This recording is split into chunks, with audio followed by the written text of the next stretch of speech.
Ce segment d'émission vous est présenté par le Comité martiniquais du tourisme. La Martinique, la fleur des Caraïbes. C'est avec grand plaisir qu'on se retrouve sur le Margouillat de Nicole et Alain Cully. Nicole, qu'est-ce que tu nous proposes pour notre chronique cette semaine? En cette semaine, je t'emmène aux Anses d'Arlet. Les Anses d'Arlet. Écoute, c'est un paradis, comme toute la Martinique, tu sais. Mais tu vas voir la beauté des eaux et tu vas découvrir les Anses d'Arlet par sa gastronomie et la beauté de son paysage. J'ai hâte déjà.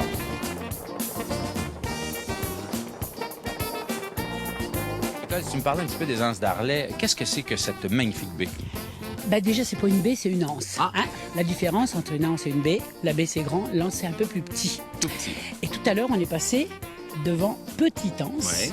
Et là, on est maintenant à Grande Anse. Est-ce que tu as vu quand on est arrivé l'accueil qu'on a eu par les tortues? Oui, les tortues. C'était superbe. Mais là, c'est vraiment un mouillage de rêve. Un mouillage de rêve. L'eau est magnifique.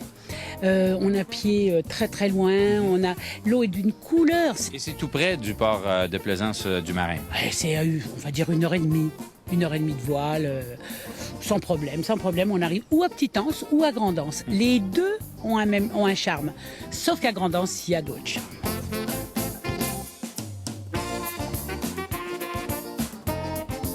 Là, on va aller chez un pêcheur, on va aller manger chez un pêcheur. Les balaous. Les balaous. Le restaurant s'appelle Le Fruit de la Patience. Ah, de la patience. De la patience.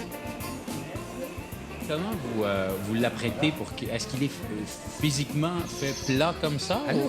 Ah non. Il a un bec à peu près de cette longueur-là. Oui. Alors, comment ça se présente?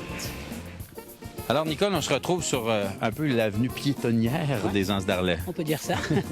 Tu peux dire ça? Regarde, tu vois, il y a la rue, Oui. la plage, la mer. Tout est prêt. Tout est prêt. Et Les il y a palmiers. Très bon restaurant où on a bien mangé.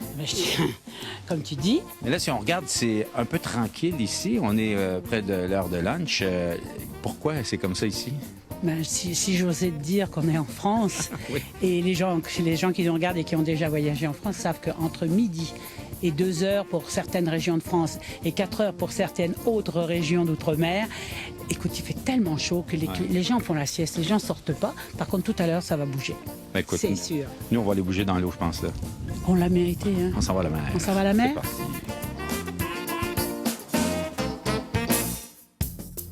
Il se passe toutes sortes d'activités au Québec au cours de l'été. J'ai fait des recherches pour vous et à chaque semaine, je vais vous donner quelques activités à ne pas manquer pour les gens de la région de Québec jusqu'au 23 juin. C'est la conférence hydrographique du Canada 2010, un événement qui rassemble 400 experts de la communauté hydrographique provenant d'une quinzaine de pays. Le thème cette année sera l'hydrographie, une science, des technologies et des gens au service du monde maritime. La conférence se passe à Québec, au Centre des congrès. C'est une invitation à tous. Pour les gens de la Montérégie, du 23 au 27 juin, eh bien, c'est le festival d'été de Belleuil. Ça se passe sur les berges du Richelieu, c'est à ne pas manquer. C'est un événement culturel, c'est la 5e saison. Il y aura toutes sortes de spectacles, dont Louis-José Hood, Éric Lapointe, les Cowboys fringants. Et bien sûr, il y aura des activités nautiques et aussi des tours et des démonstrations de wakeboard. Ça, c'est toujours très spectaculaire, c'est à ne pas manquer. Également du 23 au 27, pour ceux qui sont dans la région de Elmer, Gatineau, c'est l'Outaouais en fête. Ça se passe sur les magnifiques rives du parc des Cèdres sur la rivière Outaouais. L'organisme Impératif français organise 5 jours de festivités. Écoutez bien ça, les noms ont en vedette Cœur de pirate, Daniel Boucher, Richard Desjardins, Mes aïeux, Martin Deschamps, Éric Lapointe, des feux d'artifice, des activités sur le bord de l'eau. Vraiment toutes sortes de choses à faire au cours de cette semaine. On accueille maintenant à l'émission un nouveau collaborateur. Il s'appelle François Clavel, que je rencontre à l'instant.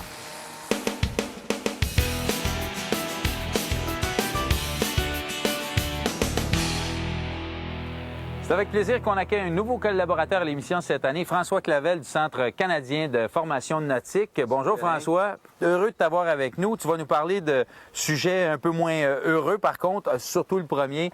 Il y a beaucoup encore de décès cette année dus aux noyades. Malheureusement, cette année, on est en début de saison. On est déjà rendu à 5 noyades dans les eaux québécoises. Si on recule à l'année dernière, en 2009, on a eu 19 noyades. 95 étaient des hommes. 89 ne portaient pas la veste.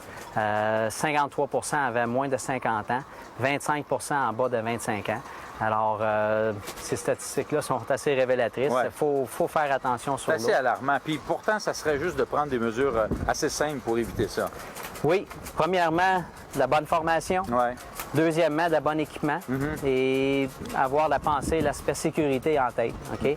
Alors, si on parle là, des équipements minimaux, en plus des équipements minimaux qu'on doit avoir sur les bateaux, qu'est-ce qui est important? Des vestes. Ouais. Et puis, une bonne trousse de premiers soins et des signaux pyrotechniques au cas où qu'on soit en panne. Et Alors, les vestes, là, pas rentrer dans le fond de la cale. non. Là. OK, c'est Inaccessible. surtout les vestes, c'est très important. La partie arrière où ce que les gens se promènent, les gens sont assis. Jamais dans le fond de la cabine parce que s'il y a une urgence, on n'aura pas le temps d'aller dans le fond de la cabine. Et puis, les vestes, ça a changé. Là. C'est plus les grosses vestes là, orange On qu'on porte, avait. toi et moi, là, rentrées jusqu'en dessous des oreilles. Des là. VFI gonflables, qui est l'équivalent là, du gilet de sauvetage là, gonflé Ouais, jusque-là. Une fois activé, ça se gonfle comme un gilet de sauvetage. Alors, surtout lorsqu'on fait nos manœuvres, exemple, on part en bateau du quai, on arrive au quai, on va dans les écluses. Quand on fait des manœuvres, surtout, on devrait porter ça. Alors, c'est maintenant approuvé par Transport Canada. Tout le monde peut porter ça. Et puis, c'est léger. On peut même griller avec ça. Et puis, une fois gonflé, eh bien, il y a une petite bonbonne d'air comprimé à l'intérieur. Ça s'ouvre.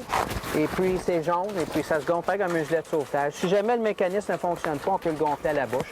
Et puis, assurez-vous d'avoir le mécanisme qui se gonfle automatiquement. Aussitôt qu'on tombe à l'eau, ça se gonfle. Donc, comme ça ici, la petite bonbonne Exactement, de parce que CO2 si, là-dedans. exemple, en manœuvre, on manque le pied, on tombe, on s'assomme, eh bien, si on tombe à l'eau, au moins, on va être protégé. François, c'est d'informations très intéressantes. Au cours des prochaines émissions, on aura la chance de se parler encore sur d'autres sujets qui sont très de l'heure. Merci beaucoup de ta participation. Ça me fait plaisir. Merci de m'avoir.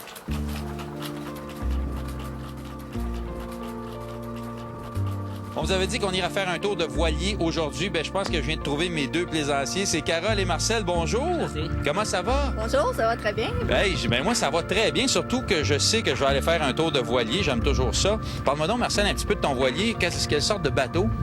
Ok, le bateau, c'est un Canadian Sailing, c'est un CS-30. C'est un bon bateau. C'est un bateau qui est plaisant à naviguer, qui est assez performant. C'est un bateau qui est plaisant. Mais là, on est dans les préparatifs. Là. Il reste les voiles à préparer, à installer. Ça aiderait. Si on veut faire de la voile, ça prend des voiles. Exactement. C'est un début de saison qui commence tranquillement, disons. Donc, on va te laisser le temps de préparer les voiles. Bien gentil. Laisser le temps de préparer tout ça, puis après ça, on part. Excellent. Merci beaucoup. Ben, merci à toi. Pas de Merci, problème. Carole. OK, à tantôt.